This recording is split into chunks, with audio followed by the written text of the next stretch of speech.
Assalamualaikum warahmatullahi wabarakatuh. Waalaikumsalam warahmatullahi wabarakatuh. Ketemu lagi nih Sobat Adiaksa dengan kami di acara podcast Bijak, bincang bareng Kejaksaan Negeri Kabupaten Tasikmalaya. Oh ya, sekarang nih kita telah kedatangan dua bintang tamu narasumber dari ATR BPN ya Pak ya? Ya, Kabupaten Tasik. Kabupaten Tasikmalaya. Sebelumnya Sobat Adiaksa, kami sudah melakukan program pemerintah yaitu vaksinasi. Sudah 3 kali ya Pak? Sudah 3 kali. Kita di sini juga sesuai dengan prokes. Kita alangkah baiknya kita buka maskernya Pak ya. Buka dulu masker.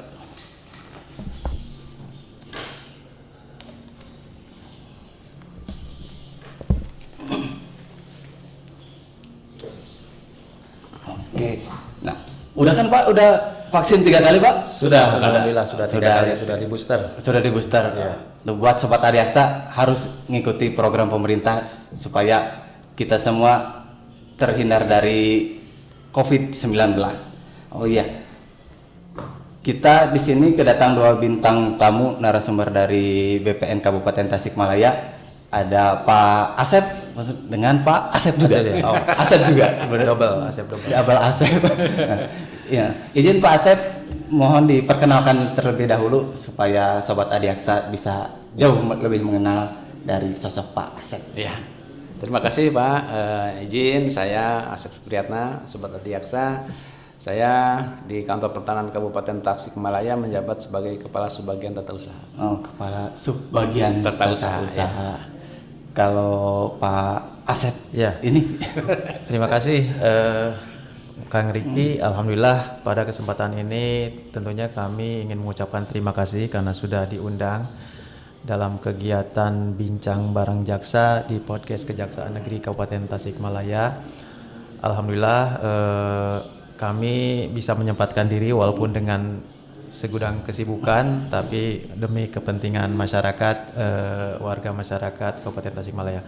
Perkenalkan, nama saya Asep Haryadi Setiawan. Saya di Kabupaten Tasikmalaya sebagai Kepala Seksi Pengadaan Tanah dan Pengembangan. Oh, ya. Pengadaan tanah dan pengembangan. Udah berapa lama sih Pak di Tasik Pak? Untuk saya memang mungkin ini jabatan paling lama di Kabupaten Tasikmalaya dibanding dengan rekan-rekan yang lain. Saya di Kabupaten Tasikmalaya sejak tahun 2017, tepatnya bulan Mei, jadi hampir 5 tahun. Oh, udah 5 tahun di Kabupaten Tasik. Oh. Hampir 5 tahun. Betah berarti di Tasik ya Pak? Alhamdulillah. Oh, sebelumnya di mana sih Pak? Sebelumnya saya waktu pertama kali diangkat di ATR BPN ini tahun 99. Itu pertama saya di Kanwil Provinsi Jawa Barat, kemudian ditugaskan di Kabupaten Bandung, kemudian karena ada pemekaran saya ditugaskan di Kabupaten Bandung Barat. Oh, sempat di Bandung Barat ya. Kemudian pertama kali saya meniti karir di struktural itu di Kabupaten Purwakarta ya, sebagai Kasubsi Pemberdayaan Masyarakat. Kemudian saya promosi lagi ke Kota Banjar sebagai Kepala Seksi Pengendalian dan Pemberdayaan Masyarakat. Nah, tahun 2017 bulan Mei saya dialih tugaskan ke Kabupaten Tasik sebagai Kepala Seksi Pengadaan Tanah. Gitu. Berarti baru 2017 ke Tasik. Ya. Kalau asli mana sih Pak? Asli kalau kelahiran dari Kuningan. Oh, Kuningan. Cuma sekarang saya domisili di Bandung. Oh, di Bandung. Ya. Oh. Nggak begitu jauh lah ya Bandung Tasik ya? Ya. Lumayan lah, 3 jaman ada. 3 jam. Kalau Pak Asep keliling-keliling sama di Jawa Barat juga Pak? Ya, sama. Saya pengangkatan 10 tahun lebih dulu dari Pak Asep Haryadi. Saya tahun 89 pengangkatan di Cirebon, di kota. Kemudian tahun 91 saya tugas belajar Pak ke Jogja selama 5 tahun. Masuk promosi jabatan struktural itu di Kota Tasik saya tahun 2006, hanya setahun. Mutasi lagi ke Kota Cirebon, balik kemudian ke Kota Banjar. Ini atasan saya ini Pak lagi di padahal senior Bapak. Ya. Atasan saya, kemudian beliau mendahului saya ke Tasik. 2017, saya 2019 nyusul Pak. Ngikut. Berarti ngikut ya Pak Asep ini Pak. Tapi sekarang jadi rekan. Rekan. Ya, siap. Oh ya Pak, kalau kantor BPN sendiri itu di mana Pak? Kalau yang di Kabupaten Tasik itu Pak? Iya. Sobat bijak, sobat jaksa, apa? Sobat Adiaksa. Sobat Adiaksa, Sobat Adiaksa. informasi untuk kantor pertanahan Kabupaten Tasikmalaya karena namanya kita kantor pertanahan Kabupaten Pak. Oh, Bukan, kantor. ya. Kalau kementeriannya ATR BPN, tapi kalau di tingkat 2 itu kantor pertanahan. Kantor pertanahan. Ya, kita terletak di Desa Cikunir di Jalan Raya Singaparna kilometer 11. Dekat Rumah Sakit Terspati, Pak. Perbatasan antara kabupaten Oh, dan kota kota, Tasik. Oh, yang ada gapura itu bukan Pak? Iya, Oh, betul. yang ada gapura itu ya. Oh, oke. Oh, kalau BPN sendiri tuh Pak, mungkin ada sobat Adiaksa yang kurang mengetahui apa sih Pak BPN itu Pak? Ya. BPN itu adalah dulu namanya Dirjen Agraria, kemudian tahun 88 berubah menjadi Badan Pertanahan Nasional. Kemudian setelah era kabinet terakhir menjadi Kementerian Agraria dan Tata Ruang _Kepala BPN. Nah, itu di tingkat pusat, kemudian di tingkat provinsi ada namanya Kanwil BPN Provinsi, dan di tingkat 2 itu namanya Kantor Pertanahan Kabupaten atau Kota, Pak. Merupakan instansi vertikal dari pemerintah pusat dalam rangka menyelenggarakan administrasi pertanahan, Pak. Administrasi pertanahan gitu. Oh, kalau pingin masyarakat bikin sertifikat gitu mungkin Iya, ya Pak, sertifikat tanah gitu Iya. ke kantor BPN. Iya, Oh, sertifikat gitu. tanah, iya. Berarti tadi disebutin secara vertikal ya Pak ya, kalau Iya, BPN itu iya, Pak. vertikal, Berarti iya. nggak di bawah lingkup pemerintah daerah berarti. Enggak, Tidak, ya. Tidak ya. Oh. Seperti halnya dengan kejaksaan ya. Vertikal langsung ke pusat ya. Oh iya. Kalau misal apa di BPN sendiri kan pasti Pak ada program-program unggulan gitu di kantor BPN itu Pak. Kalau sampai saat ini yang ingin ditonjolkan oleh BPN sendiri itu apa sih Pak? Ya, terima kasih Pak. Jadi di BPN kita punya program unggulan termasuk dalam program strategis nasional yaitu adalah PTSL. PTSL. PTSL adalah pendaftaran tanah sistematis lengkap. Lengkapnya itu satu desa, makanya disebut lengkap. Beda dengan Prona. Jadi kalau PTSL itu melingkupi semua tanah-tanah yang ada di desa, Pak. Oh, di tiap desa itu harus terdaftar di PTSL itu Pak? Iya, diukur, disertifikatkan gitu. Itu tidak termasuk tidak hanya untuk tanah-tanah masyarakat tapi juga untuk tanah-tanah instansi pemerintah dan wakaf, Pak. Oh, berarti enggak khusus untuk si masyarakat itu sendiri ya Pak? Bisa pemerintah juga bisa didaftarkan di situ juga? Iya. Ya, nanti mungkin lebih jelasnya sama rekan kami nanti, Pak. Ya, di samping itu juga ada unggulan kami PSN juga Pak. Kami sudah melaksanakan kegiatan untuk pengadaan tanah bendungan Lewi Keris. Ya, mungkin Kang Riki pernah dengar ya. Ini kami sudah melaksanakan 2 kali, 2 tahap. Tahap pertama tahun 2016 dan terakhir itu kami laksanakan 2021 selesai. Alhamdulillah semuanya bisa berjalan lancar. Alhamdulillah. Berarti lebih keras juga program dari Program strategis program nasional. strategis nasional. Oh iya. Kalau kan tadi disebutin PTSL ya Pak ya. Kalau PTSL itu ingin merangkup siapa aja sih Pak yang sebaiknya didaftarkan di PTSL itu Pak? Baik Kang Riki, mungkin saya ingin menjelaskan dulu tentang latar belakang ya kegiatan PTSL Kenapa ini dibentuk PTSL gitu? Betul. Memang sesuai dengan amanat Undang-Undang Nomor 5 tahun 1960 khususnya di pasal 19 bahwa dalam rangka menjamin kepastian hukum oleh pemerintah diadakan pendaftaran tanah di seluruh wilayah Republik Indonesia. Jadi memang ini merupakan kewajiban pemerintah atau dalam hari ini melalui Kementerian ATR BPN untuk melakukan pendaftaran di seluruh wilayah Republik Indonesia. Nah, itu adalah latar belakangnya. Nah, untuk siapa-siapa saja yang memang dapat ikut dalam kegiatan pendaftaran tanah ya, memang dari sisi subjek itu ada beberapa yang bisa mendaftarkan selain perorangan ya, kemudian instansi pemerintah, kemudian tanah wakaf ya bisa juga untuk didaftarkan. Kemudian tanah-tanah yang memang tanah negara yang memang sudah dikuasai secara terus-menerus 20 tahun dan punya itikat baik juga bisa seperti itu. Ya.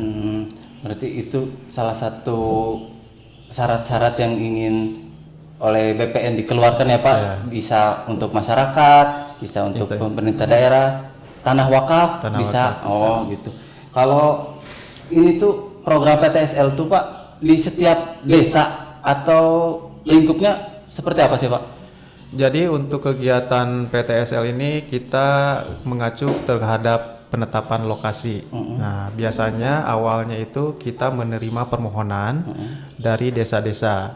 Nah, nanti kita akan seleksi dari sisi administrasi bagaimana, kemudian kesiapan dari kepala desa, perangkat dan masyarakat bagaimana animonya, kita juga akan lihat. Nah, mereka akan mengajukan berupa proposal permohonan ke kami dan memang setiap tahun itu banyak yang masuk juga. Nah, sementara kami pun mempunyai skema atau strategi dalam hal bagaimana menetapkan lokasi. Nah, di sini ada skema atau strategi berupa 3M, yaitu mendekat, merapat dan menyeluruh. Jadi karena memang bidang-bidang tanah yang akan didaftarkan ini desa per desa. Kalau kami mungkin bisa menyampaikan dari pengertian terlebih dahulu ya, bahwa PTSL ini merupakan singkatan dari pendaftaran tanah sistematis lengkap ya, merupakan kegiatan pendaftaran tanah pertama kali ya yang dilakukan secara serentak ya bagi semua objek pendaftaran tanah yang belum terdaftar dalam skup desa dan kelurahan ya. Yang meliputi pendataan secara fisik, pendataan secara yuridis, pembukuan hak dan penerbitan sertifikat. Jadi memang untuk kegiatan PTSL ini desa per desa. Jadi semua desa bidang tanah yang ada di desa tersebut atau di kelurahan tersebut harus kita daftarkan, minimal terukur dan terpetakan sehingga mempunyai informasi terhadap bidang tanah tersebut. Nah, ada tadi konsep yang 3M ini memang kita melakukan penunjukan atau penetapan lokasi ini dengan cara mendekat, merapat dan menyeluruh ini. Jadi misalkan di tahun 2017 sudah ada lokasi PTSL di suatu wilayah desa atau kecamatan. Nah, nanti kita akan mendekat di sekitar desa atau kecamatan tersebut. Jadi kita tidak bisa misalkan sporadik lompat ke kecamatan yang jauh dari lokasi sebelumnya. Nggak bisa cekclok gitu ya Pak ya? Tidak bisa cekclok. Jadi kita harus menyeluruh dari satu desa ke desa yang lain dalam satu kecamatan sehingga terbentuk desa lengkap terlebih dahulu. Kemudian setelah desa kita semua jadikan lokasi untuk PTSL sehingga akan terbentuk kecamatan lengkap.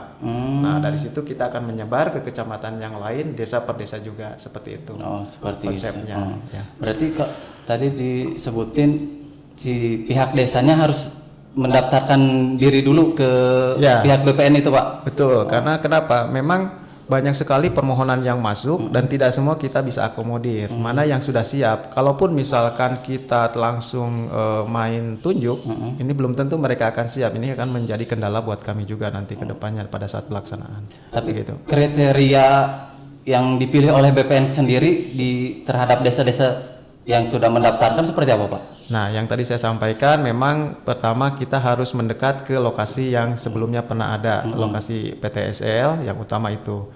Yang kedua, kesiapan secara administrasi di desa. Istilahnya kalau misalkan kita apakah data-data pendukung yang ada di desa kaitan dengan pertanahan mereka sudah punya ya. Kemudian kesiapan dari selain kepala desa, perangkat dan masyarakatnya ya. Jadi mereka juga sudah minimal mereka sudah mengumpulkan data kaitan dengan jumlah bidang yang akan dimohon berupa daftar nominatif. Nah, nanti kita akan bisa hitung targetnya tidak bisa mereka tentukan, yang menentukan dari pihak BPN. Karena kan semua bidang harus terdaftar. Nah, kita lihat dari satu desa tersebut jumlah bidang sesuai dengan data yang ada di DHKP ya, PBB, ada berapa? Misalkan ada 1000 bidang. Nah, kita akan cek di data base kantor pertanahan yang sudah terdaftar ada berapa bidang. Dari 1000 bidang itu misalkan ada 200 bidang. Nah, sisanya berarti ada 800 bidang yang belum didaftarkan. Nah, ini yang jadikan target nanti untuk masing-masing desa ya, seperti itu perhitungannya. Jadi dari jumlah bidang dikurangi yang sudah bersertifikat. Yang sudah bersertifikat. Ya, begitu. Pak, kalau misalkan masyarakat umum ingin ikutan PTSL itu, dia langsung ke desanya tersebut atau dari pihak desanya diberitahu kepada masyarakatnya Pak? Ya. Jadi gini, sebelum kita melaksanakan kegiatan, tentunya ada beberapa tahapan yang harus kita lalui ya. Yang pertama tentunya kita melakukan perencanaan terlebih dahulu. Yang tadi disampaikan di awal mengenai di mana lokasi yang akan kita tentukan ya. Kemudian selain perencanaan, kita juga harus mempersiapkan kaitan dengan pembentukan petugas. Nah, petugas ini nanti akan ditetapkan oleh kepala kantor ya, berupa surat keputusan kepala kantor tentang tim panitia adjudikasi PTSL. Nah, tim panitia adjudikasi ini ada beberapa sub organisasi di dalamnya. Mulai dari keanggotaan panitia adjudikasi, kemudian ada beberapa satgas fisik yaitu kaitan dengan kegiatan pengukuran, kemudian satgas yuridis kaitan dengan pemberkasan ya. Kemudian ada satgas administrasi. Nah, di samping itu juga ada beberapa pihak luar atau pihak eksternal di luar kantor pertanahan yang kami libatkan, yaitu dari pihak desa. Oh, pihak desa Ya, ikut dilibatkan. dilibatkan. Betul. Jadi selain kepala desa, karena kepala desa itu merupakan salah satu anggota panitia adjudikasi, tentunya ada masyarakat di sana, kelompok masyarakat yang akan kita libatkan dalam rangka membantu kegiatan di lapangan, khususnya kaitan dengan kegiatan pengukuran dan pengumpulan data yuridis. Nah, nanti kami SK-kan juga itu untuk secara administrasi. Kita akan dibuatkan surat keputusan mengenai Satgas A dan Satgas Fisik dan Satgas Yuridis yang akan dibentuk. Nah, nanti petugas kami baik itu Satgas Fisik maupun Satgas Yuridis akan turun ke lapangan dibantu oleh panitia di desa. Nah, nanti masyarakat akan datang langsung biasanya ke base camp yang ada di desa-desa tersebut. Nah, yang petugasnya itu selain dari kantor pertanahan berupa yang ditunjuk ya Satgas Fisik dan Satgas Yuridis, ada juga panitia yang memang yang sudah ditunjuk oleh di desa begitu. Oh. Kalau syarat tersendiri Pak untuk masyarakat biasanya kalau ingin dia didaftarkan di PTSL apa aja sih Pak? Ada beberapa persyaratan memang yang paling utama itu dari sisi persyaratan subjek ya. Ada persyaratan secara objek. Jadi subjek atau misalkan si pemohon tuh siapa aja sih yang bisa mendaftarkan diri gitu ya. Ya. Jadi untuk persyaratan subjek tentunya yang pertama adalah warga negara Indonesia ya. Yang kedua tentunya yang sudah dewasa atau cukup umur ya, sesuai dengan ketentuan di layanan pertanahan sesuai dengan surat edaran nomor 4 tahun 2015 yang dikeluarkan oleh Kementerian ATR BPR bahwa untuk syarat pelayanan pertanahan untuk cukup umurnya itu 18 tahun. 18 tahun. Nah, begitu. Itu dari sisi subjek ya. Kalau sisi objek tentunya tanahnya memang dikuasai langsung oleh si pemiliknya ya, dikuasai dimiliki.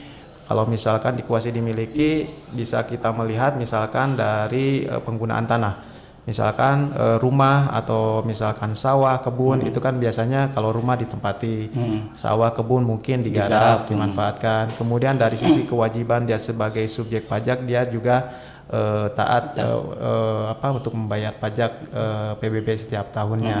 Ya.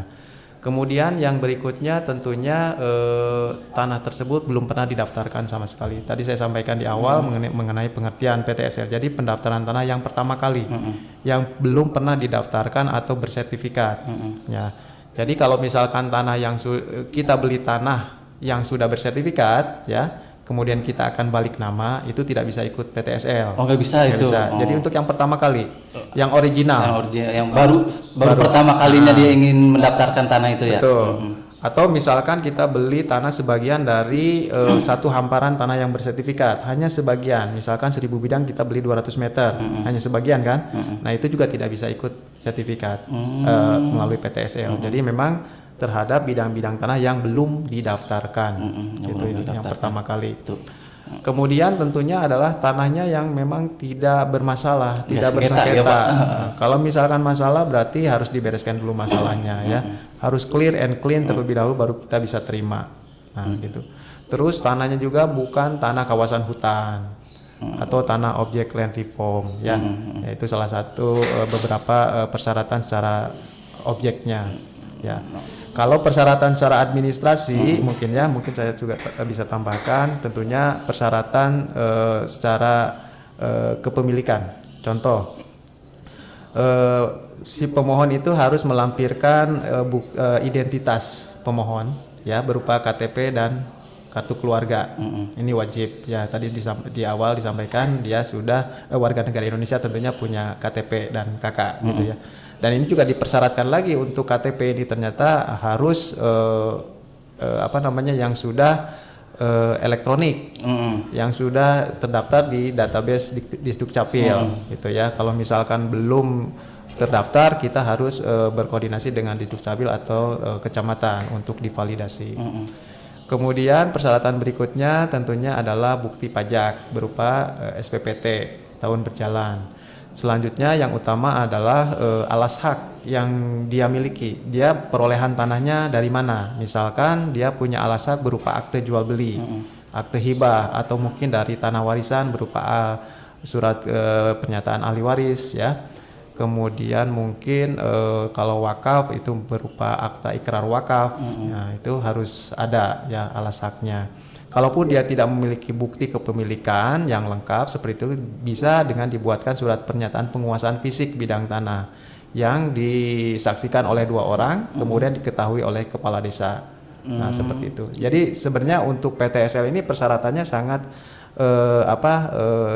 ringan ya, tidak terlalu diberatkan gitu ya, masyarakat karena apapun yang mereka miliki, bukti-bukti kepemilikan tanah tersebut kita akan bisa terima.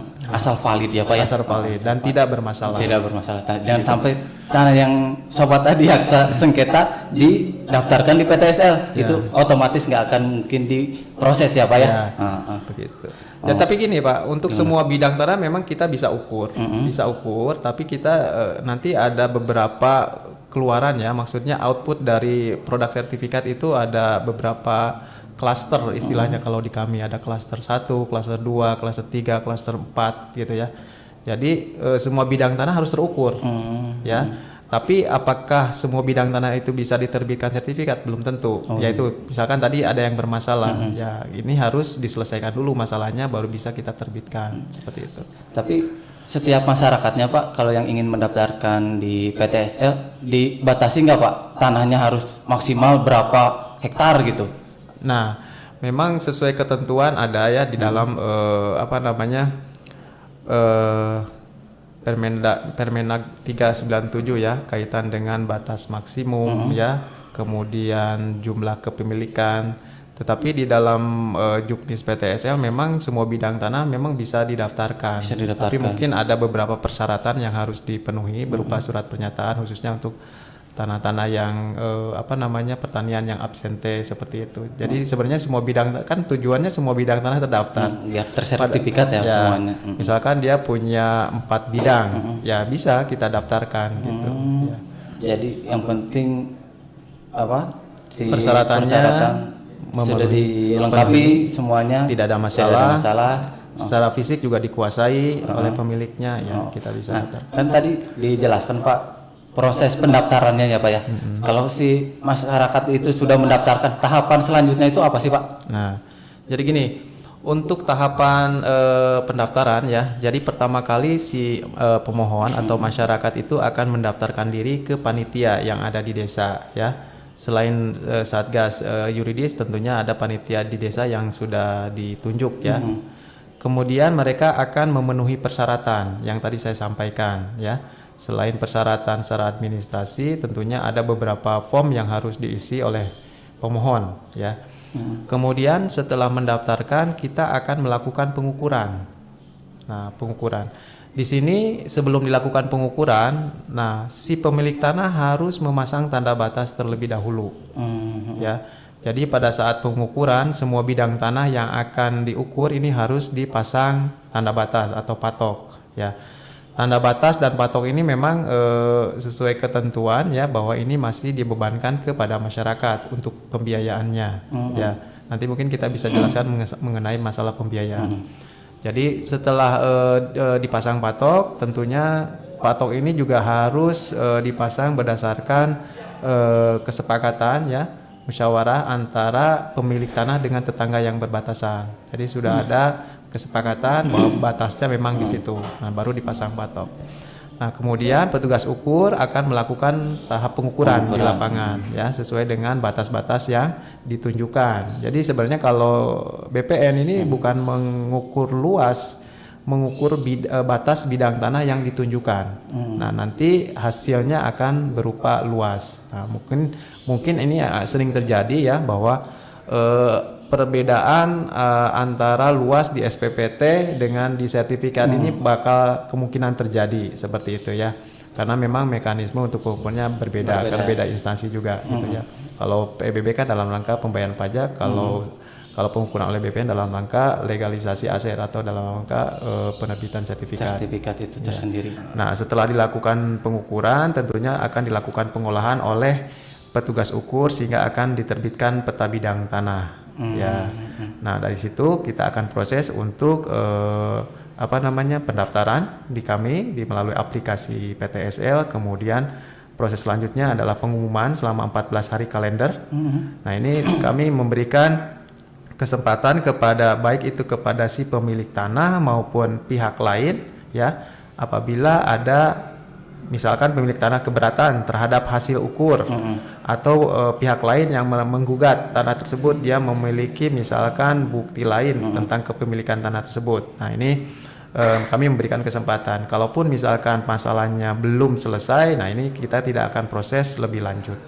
Harus clear tadi ya Pak ya. Clear dulu. Misalkan tadi pemilik tanah, Pak, ini luasnya saya di SPPT 500, kok hasilnya jadi 400 misalkan gitu ya, berarti kurang.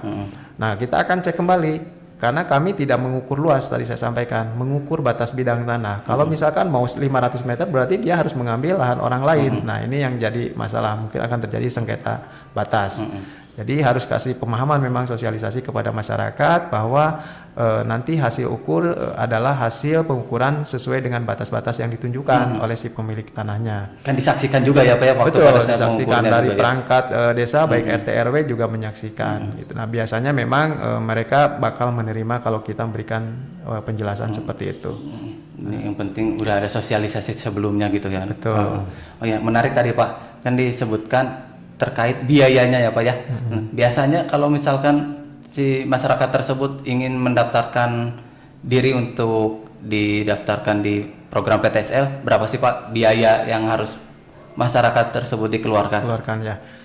Jadi memang ada ketentuan mengenai pembiayaan PTSL khususnya dalam rangka persiapan atau pra-sertifikasi. Jadi memang ada kegiatan pra-sertifikasi, ada kegiatan sertifikasinya.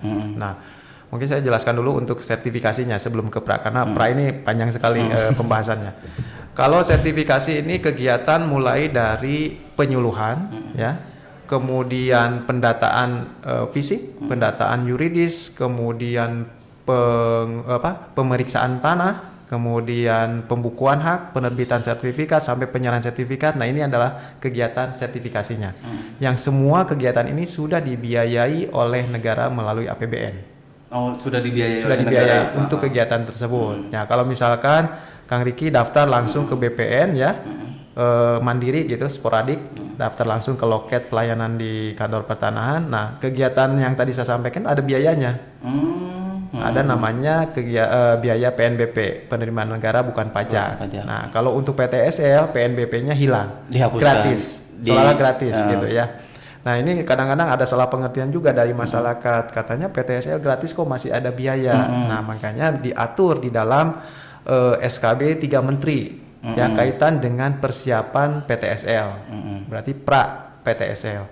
Jadi ada SKB 3 Menteri baik yang dikeluarkan yang dan ditandatangani oleh Kementerian ATR BPN, Kementerian Dalam Negeri, dan Kementerian Desa, Pembangunan Daerah Tertinggal dan Transmigrasi. Jadi 3 kementerian ini membuat keputusan kaitan dengan pembiayaan persiapan PTSL, ya. Nah, apa saja yang kegiatan persiapan ini? Jadi sertifikasi ini ada beberapa yang harus dilaksanakan ya oleh si pemilik tanah. Dalam rangka pelaksanaan ini tentunya ada beberapa biaya yang harus dikeluarkan. Ya, di antaranya 1, melengkapi persyaratan. Nah, ini melengkapi persyaratan kewajiban si pemilik tanah. Pada saat melengkapi persyaratan tentunya ada biaya yang dibutuhkan. Ya, kemudian mengadakan patok atau tanda batas yang tadi saya sampaikan ini masih dibebankan kepada masyarakat. Kemudian pengadaan materai. Nanti ada beberapa surat pernyataan yang harus diisi dan ditandatangani oleh si pemilik tanah dan harus dibubuhi materai. Ya. Kemudian, nah di sini dibentuk juga panitia di desa, kelompok masyarakat. Ya, memang sudah diatur. Kaitan dengan apa? Misalkan operasional mereka. Ya, operasional mereka mulai mungkin dari makannya, minumnya, kemudian transportnya dan lain sebagainya juga sudah diatur. Sehingga muncullah biaya persiapan ini untuk mengakomodir kebutuhan itu. Jadi masyarakat sebenarnya sekarang sudah tinggal diam di rumah tanpa harus capek. Yang capek justru nanti panitianya yang akan sendiri turun langsung proaktif kepada masyarakat untuk mengambil data, mengambil pengukuran dan lain sebagainya, seperti itu. Nah, di dalam pembiayaan juga ini ada diatur juga. Jadi ada turunan dari SKB 3 Menteri. Jadi masing-masing pemerintah daerah baik wali kota maupun bupati mengeluarkan peraturan. Ya, di sini akan lebih detail lagi tentang pembiayaan. Ya, jadi seperti ada kalau di Tasikmalaya ini ada peraturan bupati nomor 47 tahun 2018 sampai ada masalah misalkan apabila materai tidak mencukupi boleh ditambah sehingga biayanya bisa lebih dari 150, tidak harus 150. Kemudian patok pun demikian. Kalau misalkan standar patok 4, kalau misalkan segi 4 itu kan sudutnya ada 4 ya, masing-masing dipasang patok misalkan. Kalau misalkan tanahnya, kondisinya, konturnya misalkan lebih luasnya lebih luas, misalkan seperti sawah, kebun itu kan sebenarnya bentuknya kan bisa tidak beraturan, tidak bersegi 4, mungkin bisa segi 5, segi 6, segi 7, nambah lagi patoknya. Nah, itu akan nambah lagi. Nah, sesuai dengan peraturan bupati boleh ditambah patoknya, berarti biayanya boleh lebih dari 150, tapi dengan catatan harus kesepakatan bersama dengan masyarakat, dibuatkan berita acara kesepakatan, ditandatangani oleh si yang hadir pada saat itu, ya. Dan dibuatkan juga rencana anggaran biaya kaitan dengan operasional panitia di desa. Ini harus clear juga, harus terbuka, ya. Jadi jangan sampai seolah-olah ini ada pungutan, padahal sudah disepakati oleh masyarakat. Di samping itu juga ada di dalam peraturan bupati itu bahwa apabila beberapa masyarakat yang tidak mampu dan dia ingin ikut PTSL, ini bisa subsidi silang dengan masyarakat yang mampu. Jadi masyarakat yang mampu bisa lebih lagi mengeluarkan biaya dari 150. Memang sesuai ketentuan standar biaya untuk Jawa dan Bali ini ya, kategori 5 ini 150.000. Tetapi masing-masing daerah mempunyai kebijakan kaitan karena memang lokasi masing-masing itu beda-beda. Seperti Tasikmalaya ini kan lokasinya jauh-jauh, mungkin transportnya akan lebih daripada misalkan di kota, seperti itu ya. Jadi bahan pertimbangan juga seperti itu. Jadi relatif ya, bagaimana tempat tersendiri. Ya, betul.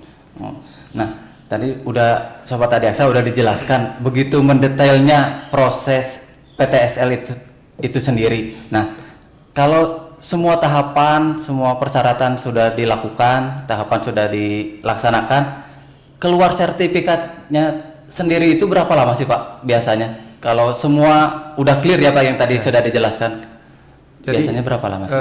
Untuk kegiatan PTSL ini kan 1 tahun anggaran, jadi dari Januari sampai dengan Desember. Dengan target memang untuk Tasikmalaya saat ini kami dibebankan 103.000 bidang yang mungkin rencana ada refocusing sebagian, kita akan revisi, masih menunggu keputusan dari pusat, mungkin tahun ini jadi 87.000 bidang ya. Dengan keterbatasan SDM dan juga mungkin jarak di lokasi ini agak jauh juga menjadi penghambat buat kami, tapi tetap ini 1 tahun anggaran harus diselesaikan. Nah, untuk rentang waktu berapa lama sih dari awal masyarakat daftar sampai dengan bisa terbit sertifikat atau diterima sertifikat, ini memang kita sifatnya ini kan bertahap. Jadi siapa dulu yang daftar, yang melengkapi, kemudian mana yang prioritas yang harus diukur terlebih dahulu, mungkin itu yang akan lebih duluan diterbitkan sertifikat. Ya, misalkan dalam satu desa itu ada 5.000 bidang. Mungkin yang awal ada 100 bidang dulu nih yang sudah clean, sudah tidak ada masalah.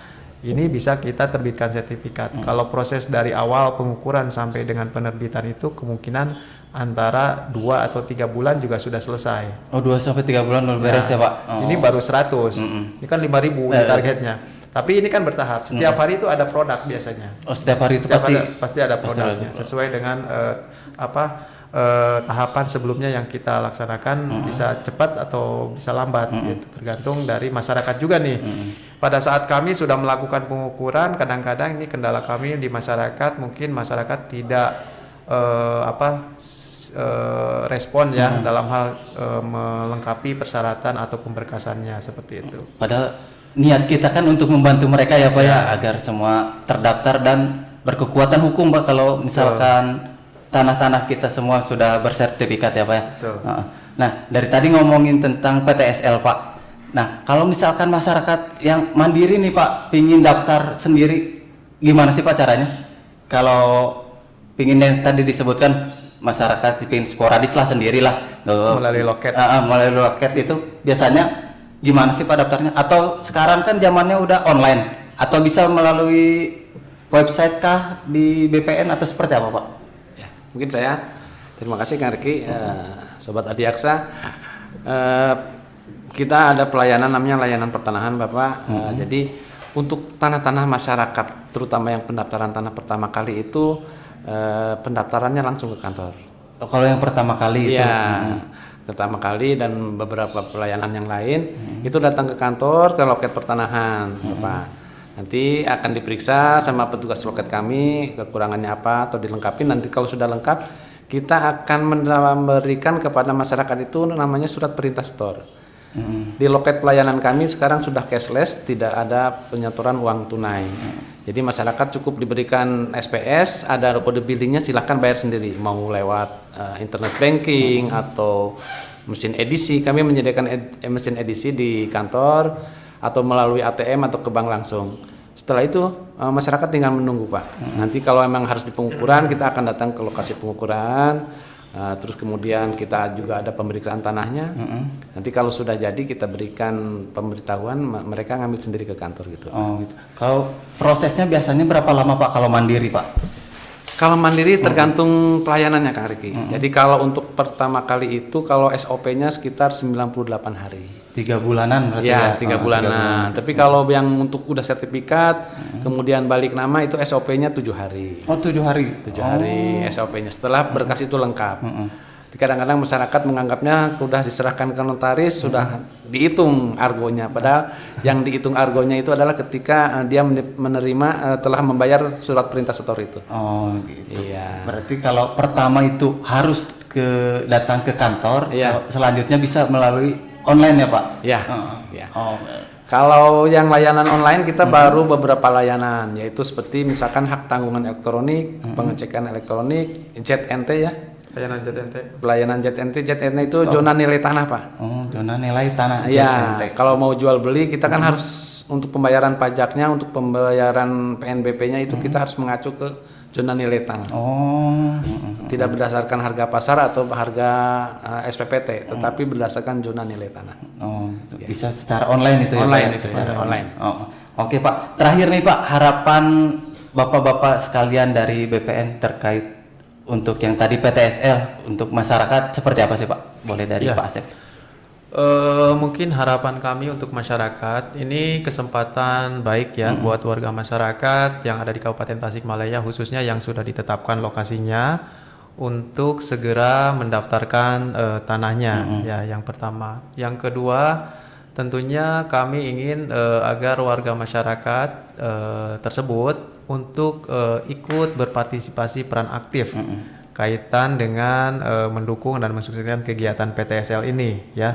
Contohnya dia dengan aktif memenuhi apa yang kami butuhkan. Jadi kewajiban mereka harus segera dipenuhi. Yang kedua tentunya mereka berperan aktif dalam rangka mungkin sosialisasi juga dengan tetangga-tetangga atau sekelilingnya ya, saudaranya dan lain sebagainya, karena mungkin ada beberapa pada saat kita penyuluhan atau sosialisasi langsung kepada masyarakat ada yang belum mengetahui program-program seperti ini. Nah, ya kami mohon kepada warga masyarakat untuk berperan aktif. Kemudian terhadap bidang-bidang tanah yang sudah terdaftar pun kami membutuhkan peran aktif terhadap kepada masyarakat, karena bidang-bidang tanah yang sudah terdaftar atau yang bersertifikat tahun-tahun lama, misalkan tahun 70, 80 ini masih belum terpetakan dengan baik di peta pendaftaran kami. Jadi pada saat kami turun di lapangan di lokasi PTSL, tentunya kita akan sisir semua itu. Jadi mana yang sudah terdaftar atau yang bersertifikat, mana yang belum. Nah, pada saat tanah yang sudah terdaftar dan posisinya belum tepat, kita akan lakukan perbaikan data untuk memposisi bidang tanah tersebut yang tepatnya di mana, sehingga tidak terjadi overlap dengan bidang tanah yang lain. Seperti itu. Jadi kami butuh bantuan juga kepada mereka untuk memberikan informasi kepada kami. Nah, ini sebenarnya tujuan kami dalam kegiatan PTSL ini, tentunya untuk mencegah terjadinya permasalahan di kemudian hari, kemudian untuk lebih tertib administrasi pertanahan, dan tentunya tidak terjadi hal-hal yang tidak diinginkan kaitan dengan mungkin sekarang yang marak adalah mafia tanah. Mungkin itu Pak yang harapan kami. Oke, dari Pak Asep. Gini Kang Riki, jadi saya mau menghimbau kepada masyarakat terkait program PTSL itu, tolong dimanfaatkan semaksimal mungkin. Karena begitu besarnya dana yang sudah digelontorkan oleh pemerintah untuk program PTSL ini, dengan 3 kemudahan untuk PTSL itu, yaitu 1 kemudahan persyaratan, kemudian kemudahan waktu, dan kemudahan biaya. Jadi tolong masyarakat di 8 kecamatan ya tahun ini, sementara 10 kecamatan, karena ada Guranteng sama Taraju ya, untuk dimanfaatkan semaksimal mungkin. Dana yang sudah digelontorkan oleh pemerintah pusat mohon untuk segera dimanfaatkan dengan mendaftarkan tanah-tanahnya ke BPN untuk diterbitkan sertifikatnya dalam kegiatan PTSL ini. Terima kasih. Mungkin tambahan, jadi perlu diinformasikan bahwa lokasi PTSL untuk tahun 2021 ya, target kami memang ada 87.000 bidang sertifikat ya. Kemudian di 39 desa dan 10 kecamatan ya. 10 kecamatan ini antara lain Cigalontang, Jamanis, kemudian Mangunreja, Raja Polah, Sukaraja, Tanjung Jaya, Cibalong, Pager Ageng, Taraju, dan Sariwangi ya.